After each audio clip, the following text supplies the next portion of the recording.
경쟁심을 갖고 거짓말하는 동기 때문에 힘들어요. 2023년 5월 17일 수행법회 스리랑카 깔로파하나 스님 비지타난다 스님과 만남. 안녕하세요. 오늘은 스리랑카 남부 땅갈레에서 수행법회 생방송을 하고 비구니 스님 두 분을 만났습니다. 스님은 새벽 2시에 일어나 원고를 교정하고 6시 30분부터 수행법회 생방송을 시작했습니다. 숙소에 인터넷 사정이 좋지 않았지만 다행히 방송을 할 수 있었습니다. 스님은 지난 일주일 동안 베트남, 라오스, 캄보디아를 거쳐 어제 스리랑카에서 구호 활동을 한 모습을 사진으로 보여주며 스님이 어떤 활동을 하고 있는지 자세히 설명을 해주었습니다. 그리고 지난 주말에 전국 으뜸절에서 봉사자들이 실천 활동을 한 모습을 영상으로 시청한 후 스님이 여는 인사를 해주었습니다. 각 으뜸절별로 봄철 농사일과 촉파일 연등 만들기 봉사에 많은 참여를 해주셨네요. 여러분들이 밝히는 연등은 한국에서는 아름다운 문화 행사이지만 연등 부시금은 가난한 나라에 배고픈 사람들에게 쌀이 되고 있고 학교에 못 가는 아이들에게 가방과 노트가 되고 있습니다. 연등을 밝히는 공덕은 그동안 어두워서 보이지 않았던 어려운 사람들을 알게 되는 것입니다. 그래서 제가 지금 촉파일 이전에 여러분들이 켠 연등의 불빛으로 여러 곳을 다니면서 곳곳에 있는 어려운 사람들을 보고 알려드리려고 합니다. 연등을 다는 것은 복을 비는 게 아닙니다. 그러니 주위 사람들에게 많이 권유해서 촉파일 연등 행사에 많은 사람들이 참여할 수 있게 해주시면 좋겠습니다. 그래서 부처님 오신 날이 우리에게는 축제가 되고 어려운 사람들에게는 삶의 기초가 될 수 있도록 합시다. 자세한 보고는 한국에 들어가서 하겠습니다. 사전에 3명이 질문을 신청하고 스님과 대화를 나누었습니다. 그중 한 명은 경쟁에서 이기기 위해 교수님에게 거짓말을 하는 동기생 때문에 머리가 아프고 심장이 뛴다며 어떻게 마음 공부를 해야 하는지 질문했습니다. 경쟁심을 갖고 거짓말하는 동기 때문에 힘들어요. 저는 대학원에 다니고 있습니다. 일반적인 대학원에 비해 조금 특수한 전문 대학원이어서 정원이 6명입니다. 그 중에 1등에게 장학금을 주고 여자들만 6명이어서 경쟁이 좀 심한 편입니다. 동기 중에 평소에도 경쟁심이 많고 마음이 뾰족하다고 느껴지는 친구가 한 명 있습니다. 그 친구가 교수님께 저에 대한 거짓말을 아무렇지도 않게 했습니다. 제가 본인을 무시하고 교수님 말씀이 틀렸다는 말을 했다고 하는데 저는 너무 충격을 받았어요. 학교에서 그 친구를 보면 머리가 아프고 심장이 뛰었습니다.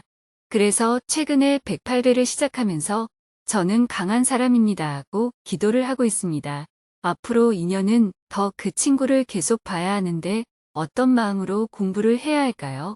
같이 지내는 사람과 이런 갈등이 있으면 같이 지내는 게 좀 힘들죠. 그래서 결혼한 부부도 같이 못 살고 헤어지고 부모와 자식도 같이 못 살고 헤어지고 정치인들도 같이 정치하다가 헤어지고 사회운동을 하는 사람들도 같이 활동을 하다가 헤어지는 거예요. 이 사람의 말을 들어보면 저 사람이 문제이고 저 사람의 말을 들어보면 이 사람이 문제인 것 같습니다. 그런데 이 세상에 사는 모든 사람은 저마다 다 특이한 기질을 가지고 있습니다. 질문자가 말한 대학원 동기는 나쁜 사람이라기보다는 보통 사람이 갖는 평균적인 성격에서 좀 벗어난 사람이라고 말할 수 있어요. 그런 사람을 가까이 하지 않을 수 있다면 그렇게 하면 됩니다. 단순히 친구지간이라면 그만두는 선택을 쉽게 할 수 있어요. 그런데 결혼을 해서 남편이 됐다든지 부모님이 그렇다든지 직장에서 상사가 그렇다면 그만두는 선택을 하기가 굉장히 어렵습니다. 지금 질문자도 학교에서 같은 교수님에게 배우는 관계이기 때문에 헤어지는 선택을 하기가 매우 어렵죠. 하지만 같은 교실에서 수업하는 것이 도저히 불편해서 견딜 수 없다면 지도 교수를 바꾸면 됩니다. 다니던 회사를 그만두고 다른 회사로 옮기거나 이혼을 하고 다른 사람을 찾듯이 지도 교수를 바꾸는 방법도 있어요. 이렇게 마지막에는 헤어지는 방법이 있기 때문에 너무 걱정할 필요는 없습니다. 그러나 아직은 이 정도 일로 지도 교수를 바꾸기에는 감당해야 할 일이 너무 많은 것 같아요. 이런 일은 인간 세상에서 언제나 있는 일이에요. 학교 선생님을 해도 30명의 학생 중에 진짜 말을 잘 안 듣는 아이가 꼭 한 명씩 있습니다. 그래서 저 아이만 없으면 교사 생활하는데 아무 문제가 없겠다 하고 생각하지만 그 학생이 없으면 또 그런 아이가 나타납니다. 마치 문방구 앞에 있는 두더지치기 게임에서 이것 때리면 저것이 나오고 저것 때리면 이것이 나오듯이 인생은 늘 이 문제가 사라지면 저 문제가 생기고 저 문제가 사라지면 이 문제가 생깁니다. 이것이 인생살이에요. 그러니 질문자가 그런 동기생을 만난 것도 어쩌면 당연한 거예요. 그런 사람의 거짓말이라든지 이간질은 일시적으로는 효과가 있습니다. 하지만 장기적으로 봐야 합니다. 나만 눈을 가지고 귀를 가지고 있는 것이 아니에요. 교수님이나 친구들도 다 눈과 귀를 가지고 있습니다. 우리 사회에서도 대중 앞에서 온갖 술수를 부려서 일시적으로 인기를 끌고 지지를 받던 유명인이 결국에는 퇴출당하거나 퇴진하는 일이 발생하잖아요. 첫째, 너무 단기적으로 보지 말고 조금 길게 보면 좋겠어요. 질문자처럼 친구들이나 교수님도 눈과 귀를 가지고 있어요. 잠깐 그 동기생의 말에 현혹됐을 수도 있지만 그 동기생이 거짓말하는 것을 알았다 해도 쟤는 성격이 좀 유별나구나 하는 정도로 받아들이고 넘어갔을 수도 있습니다. 그걸 갖고 질문자가 동기생이 문제라고 얘기하면 남을 험담하는 게 되잖아요. 그래서 좀 더 기다려보는 게 어떨까요?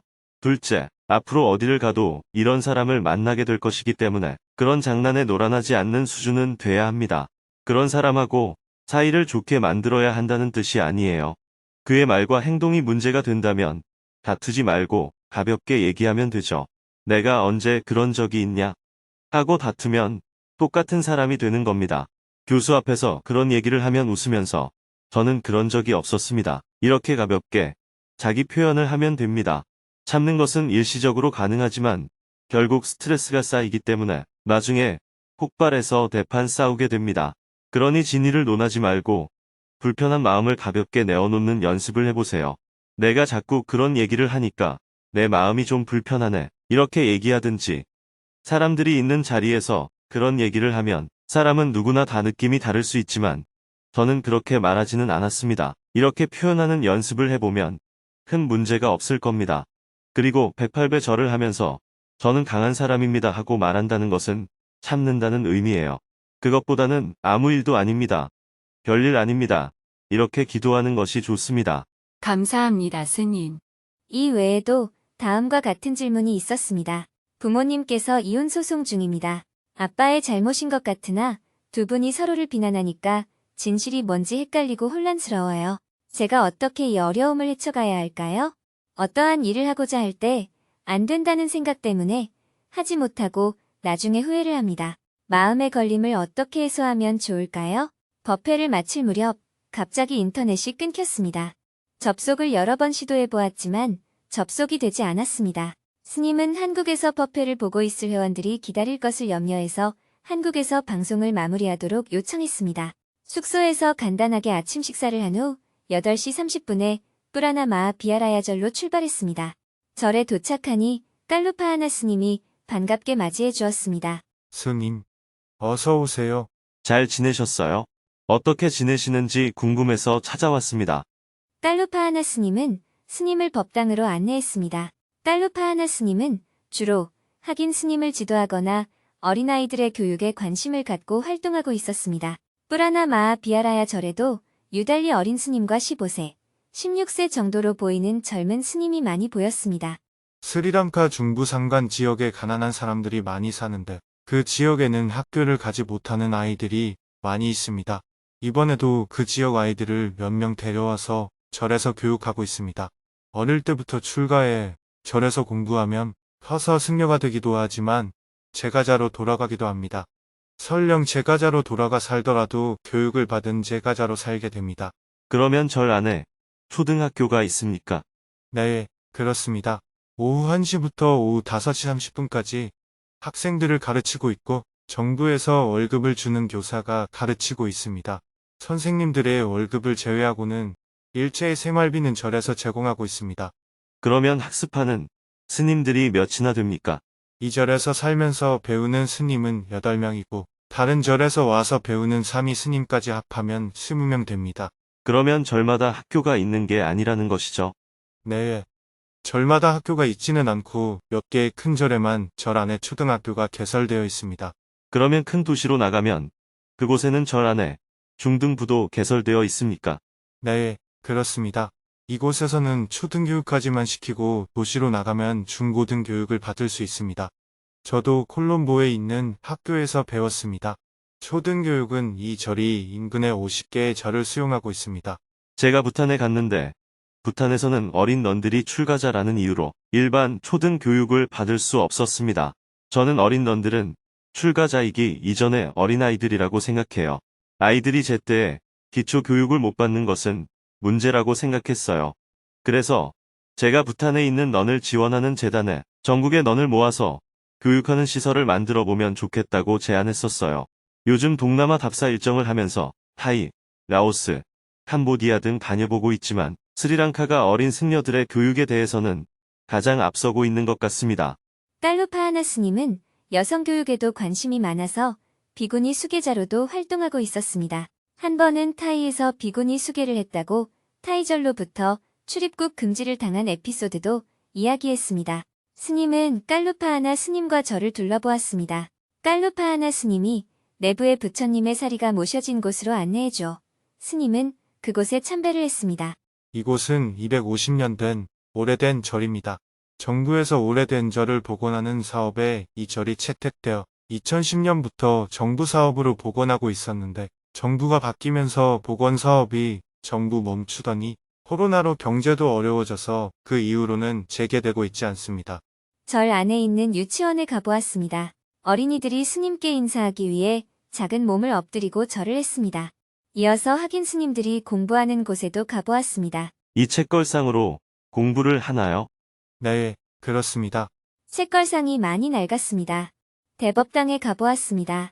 부처님과 아라한들의 모습이 조각과 그림으로 웅장하게 구성되어 있었습니다. 스님은 절을 둘러보면서 깔루파하나 스님과 다시 대화를 이어갔습니다. 지금 한국에는 스리랑카인 노동자가 대략 3만 명 정도 와 있습니다. 이들은 외국 생활에 많은 어려움을 겪고 있습니다. 스님들을 파견해서 위로해주면 좋겠습니다. 이들이 잘 보살펴지지 않으니 일부는 다른 종교로 개종하고 있는 상황입니다. 네, 저에게도 종종 전화가 와서 어려움을 호소합니다. 정토에도 한국에 있는 스리랑카 불자들을 잘 보살펴주면 좋겠습니다. 네, 그래요. 우리가 함께 도와봅시다. 정토에는 장소 등을 지원할 테니 스리랑카에서는 스님을 파견해서 스리랑카인 불자들의 법회를 지도해주세요. 네, 좋습니다. 베트남 사람들은 한국에 30만 명이 있어요. 베트남 불교협회와 공동으로 같은 문제를 해결하려고 하고 있어요. 스리랑카는 상가가 여러 개이니 상가 차원에서 하기는 어렵겠고 이 일을 할 만한 사람을 모아서 함께하면 좋겠어요. 스님이 한번 한국을 방문하셔서 노동자들과 스리랑카 커뮤니티와 미팅을 하면서 무엇을 필요로 하는지 대화를 해보면 좋겠습니다. 네, 그렇게 하겠습니다. 저도 한국에서 일하고 있는 스리랑카 노동자의 어려움을 계속 듣고 있는 중이었습니다. 직장에서의 스트레스나 일하다가 사고로 다치는 노동자, 외국에 살아서 외로움이 많다고 들었습니다. 스님은 절을 다 둘러본 후 깔루파하나 스님의 제가 신도님이 점심을 준비해 두었다고 해서 집으로 이동했습니다. 제가 신도님이 정성스레 준비한 음식과 함께 일행을 맞이해 주었습니다. 스님은 공양을 한 후 감사 인사와 선물을 전했습니다. 스님은 다시 2시간 40분 정도 이동하여 콜롬보에 있는 샤카디타 트레이닝 명상센터를 방문했습니다. 샤카디타 센터에 도착하니 비지타난다 비구니 스님이 스님을 맞이해 주었습니다. 오랜만입니다. 잘 계셨어요? 지난번에는 스님이 저희 정토회를 방문해 주셨는데 이번에는 제가 여러분들이 어떻게 지내시며 무엇을 하고 있는지 알고 싶어 찾아왔습니다. 이렇게 와주셔서 감사합니다, 스님. 스님은 먼저 법당에 들어가 참배를 하고 절을 둘러보았습니다. 지금까지 봤던 도량에 비해 규모는 작았지만 잘 정돈이 되어 있었습니다. 도량 끝에 작은 방이 있었습니다. 강 위에 떠있는 공간이기에 바닥이 수면과 같았습니다. 들어가 보니 불상이 모셔져 있었습니다. 이곳은 비구니 스님들이 모여서 포사를 하는 곳입니다. 확장 공사를 하려 했지만 경제 위기 이후로 건축 비용이 2배 이상 올라서 진행을 못하고 있습니다. 작지만 편안하고 아름다운 공간이었습니다. 이어서 도량 안에 있는 작은 텃밭, 요사채, 다이닝룸 등을 둘러보았습니다. 우리 절은 작습니다. 충분히 큽니다. 스님은 자리를 이동해서 비지타난다 스님과 대화를 했습니다. 비구니 제도가 없는 여러 나라에 비해서 스리랑카는 비구니 제도가 공식적으로는 아직 인정이 안 되고 있지만 이미 사회적으로는 광범위하게 인정받고 있고 활동에도 제한이 없다고 했습니다. 비구니가 독립된 상가로 있습니까? 아니면 비구스님 상가에 소속되어 있습니까? 비구 상가에 소속이 된 것은 아니지만 우리 스승들이 모두 비구 스님들이고 그분들은 상가에 모두 소속이 되어 있습니다. 그러면 비구니 상가는 아니더라도 전국 비구니 협회 같은 것은 있습니까? 비구니 협회는 없지만 비구니 스님들이 각자 역량에 따라 세계적인 네트워크도 형성하고 독립적으로 활동을 할 수 있습니다. 그런 활동을 할 때는 정부 지원을 받습니까? 네. 예를 들어 제가 하는 활동 중에는 학교를 방문해서 문구, 책, 도시락 등을 후원하는 활동이 있습니다. 그럴 땐 정부가 사전 지역 조사를 해서 지역 선정을 하고 제가 협력해서 활동하는 편입니다. 통역이 필요할 때는 통역을 지원해주기도 합니다. 사회 활동을 할 때는 도움을 받기도 하지만 제가 비군이라는 신분증 발급이라든지 사회적인 공식 인정은 쉽게 해주지 않습니다. 스님도 여기저기 사회 활동을 하시는데 스님이 생각하기에 스리랑카에서 어려운 지역은 어디입니까? 우바 지역이나 타밀 지역도 빈곤 지역이긴 합니다. 스리랑카가 옛날 영국 식민지였을 때 영국에 끝까지 반대하는 세력이 우바 산악지대에 있었습니다. 그때부터 우바 지역은 개발에서 배제되어서 그 풍토가 아직까지 내려오고 있습니다. 우리가 추가 지원을 타밀 주민 마을을 생각하고 있습니다. 스님은 타밀 지역에 어느 쪽을 지원하고 있습니까? 저는 이번에 북쪽에 있는 타밀인들을 지원할 예정입니다. 보통 국가에서 지원을 할 때는 학교 학생을 통해서 지원 대상자를 뽑고 지원합니다. 그런데 너무 가난해서 아이들이 학교를 못 가면 정말 도움이 필요한 극빈 가구들은 소외가 되는 거지요. 저는 주로 이런 곳을 찾아서 돕고 있습니다. 특별히 어느 지역이 가난하다고 짚어내기는 어렵지만 제 생각에는 도시변두리의 슬럼촌이 어려워 보입니다. 이 사람들이 더 가난한 이유는 산중에 있는 사람들은 농사를 짓거나 먹을 것을 채취해서 먹을 수 있지만 도시 빈민가들은 그런 활동조차 없기 때문이에요. 여기 있는 실무자가 곧 타밀 마을을 지원하기 위해 다시 올 거예요. 앞으로 서로 연락하면서 같이 할 수 있는 일을 찾아보면 좋겠습니다. 스리랑카의 비구니 제도, 비구니 스님들의 사회활동, 극빈 지역에 대한 이야기 등을 나누다 보니 3시간가량 대화를 했습니다. 대화를 마치고 스님이 떠나려 하자 샤카디타 트레이닝 센터에 있는 제가자들과 비구니 스님들이 작별 인사를 위해 모였습니다. 스님은 제가자들에게 이야기했습니다. 부처님의 가르침은 남자 여자 차이가 없습니다. 부처님 당시에 비구니 제도가 있었지만 중간에 없어졌습니다. 비구니 제도는 새로 만든 게 아니고 원래 있었습니다. 부처님의 어머니도 아내도 모두 비구니가 되었습니다. 그러니 비구 스님은 존경하고 따르면서 비구니 스님은 무시하면 안 됩니다. 부처님 당시에 비구니 스님 중에도 아라한이 된 사람도 많습니다. 그러니 비구니 스님들을 잘 모시기 바랍니다. 네, 그렇게 하겠습니다. 스님은 숙소로 이동하는 차 안에서 말했습니다. 아이넵에서 만났던 스님들을 직접 찾아와서 만나고 대화를 해보니까 더 그분들에 대해서 알게 되어 좋은 것 같아요. 그냥 참가자로 만났을 때와 각자의 삶의 터전에 있을 때의 느낌이 많이 다르네요. 어떤 일을 하시는지, 어떤 관심 분야가 있는지 알 수 있어서 좋아요. 스님은 내일도 아이넵 방문단으로 인연이 된 스님 3분을 더 만나고 스리랑카의 종교 지도자들과도 만날 예정입니다.